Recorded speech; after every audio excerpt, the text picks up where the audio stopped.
Khutbah Idul Adha di hadapan Jokowi, Ketua KPU singgung sifat kebinatangan yang tercela. Yang dikorbankan adalah binatang. Ini mengandung setidaknya dua makna. Yang pertama, sifat-sifat kebinatangan yang terdapat dalam jiwa manusia harus dikorbankan dan disembelih. Dan yang kedua, jiwa dan perbuatan seseorang harus dilandasi dengan tauhid, iman dan takwa. Sangat banyak sifat kebinatangan yang terdapat dalam diri manusia. Sifat seperti mementingkan diri sendiri, sifat sombong, sifat yang menganggap bahwa hanya dirinya dan golongannya lah yang selalu benar, serta sifat yang memperlakukan sesamanya atau selain golongannya sebagai mangsa atau musuh. Sifat kebinatangan yang selalu curiga, menyebarkan informasi yang tidak benar, fitnah, rakus, tamak dan ambisi yang tidak terkendalikan, tidak mau melihat kenyataan hidup, tidak mempan diberi nasihat, tidak mampu mendengar teguran dan lain-lain. Apa sebetulnya maksudnya khotib ini, Hasyim Asy'ari, Ketua KPU ini menyebut sifat-sifat binatang ini persis di hadapan Jokowi, ya. Ini memang satu sholat id yang agak lucu menurut saya, karena mungkin di tahun terakhir Jokowi ini menjadi presiden, mungkin dia ingin mendapatkan nasihat, dan karena itulah mungkin khotib yang pas memberikan nasihat itu adalah Hasyim Asy'ari, didatangkan dari Jakarta, dan dia datang dari Solo dengan semua keluarga sengaja untuk sholat id di Simpang 5, pusatnya kota Semarang itu, gitu kan. Dinasihati tentang sifat-sifat binatang yang ngumpul jadi satu gitu.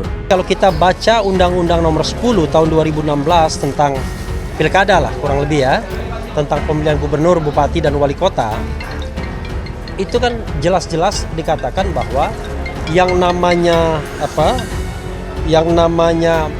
syarat 30 tahun menjadi gubernur itu adalah syarat untuk mencalonkan dan dicalonkan.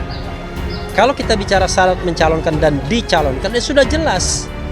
Artinya pada saat Anda mendaftarkan berkas atau Anda diantarkan berkasnya oleh partai politik. Dan itu juga sekaligus alat cek bagi KPUD tentunya ya, untuk melihat keterpenuhan syarat. Kalau ditafsirkan itu adalah 30 tahun saat dilantik, nah kita tidak tahu kapan dilantiknya. Lalu bagaimana KPU melakukan verifikasinya bahwa Anda memenuhi syarat atau tidak?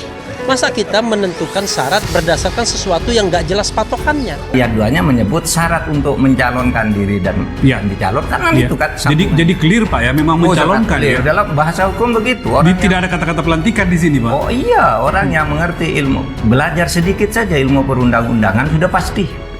Itu ya jawabannya. Tapi ya itu tadi, ini negara ini cara berhukumnya udah rusak dan dirusak, sehingga saya katakan malas saya bicara yang kayak gitu-gitu. Biar aja tambah busuk, pada akhirnya kebusukan itu akan runtuh sendiri kan suatu saat. Kalau ini yang begini-gini diterus-teruskan, ya sudah silahkan aja. Apa yang mau kau lakukan aja.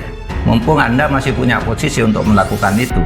Tapi suatu saat itu bisa akan memukul dirinya sendiri ketika orang lain menggunakan cara yang sama. Ya, yang juga untuk melawan kepentingan orang yang suka begitu. Ketua Komisi Pemilihan Umum KPU, Hasyim Asy'ari menjadi khatib salat Idul Adha 1445 Hijriah di lapangan Pancasila Simpang 5, Semarang, Jawa Tengah, Jateng, Senin 17/6. Presiden Joko Widodo, Jokowi, turut hadir sebagai jamaah dalam salat Id tersebut. Dalam khotbahnya, Hasyim berbicara soal sifat kebinatangan yang ada dalam diri manusia. Seperti sifat mementingkan diri sendiri, hingga sifat sombong. Sifat yang menganggap bahwa hanya golongannya lah yang selalu benar, serta sifat yang memperlakukan sesamanya atau selain golongannya sebagai mangsa, atau musuh, kata Hasyim saat menyampaikan khutbah. Hasyim menambahkan, sifat kebinatangan lainnya yakni selalu curiga, menyebarkan isu yang tidak benar, fitnah, rakus, dan tamak. Selain itu, ambisi yang tidak terkendalikan, tidak mau melihat kenyataan hidup, tidak mempan diberi nasihat, tidak mampu mendengar teguran, merupakan sifat-sifat yang tercela dalam pandangan Islam. Sifat-sifat yang demikian, jika tetap dipelihara dan bercokol di dalam diri seseorang, akan membawa kepada ketidakstabilan dalam hidup, ketidakharmonisan dengan lingkungan, baik sebagai individu maupun sebagai anggota masyarakat, ucap Hasyim. Tokoh Nahdlatul Ulama, NU ini menambahkan, sifat-sifat tersebut akan memudahkan jalan bagi terciptanya perpecahan. Bahkan, ketidaktentraman dalam kehidupan. Ajaran Islam dengan ajaran kurbannya menghendaki agar seorang muslim mau mengorbankan sifat-sifat seperti itu dengan tujuan agar kestabilan dan ketentraman hidup dalam masyarakat dapat diwujudkan dan kedamaian antara sesama manusia dapat direalisir, ujar Hasyim.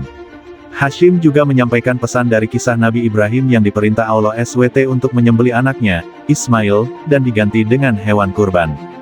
Dia menyebut, ajaran Islam menghendaki agar kurban yang disampaikan harus binatang yang sempurna sifat-sifatnya, jantan, tidak buta, tidak lumpuh, tidak kurus, dan tidak cacat. Ini mengandung makna bahwa di dalam melakukan kurban, beramal, dan berkarya setiap muslim dituntut untuk berusaha dalam batas-batas kemampuan maksimal, dengan mengerahkan tenaga secara optimal, tidak bermalas-malasan, tidak melakukan sesuatu dengan sembrono,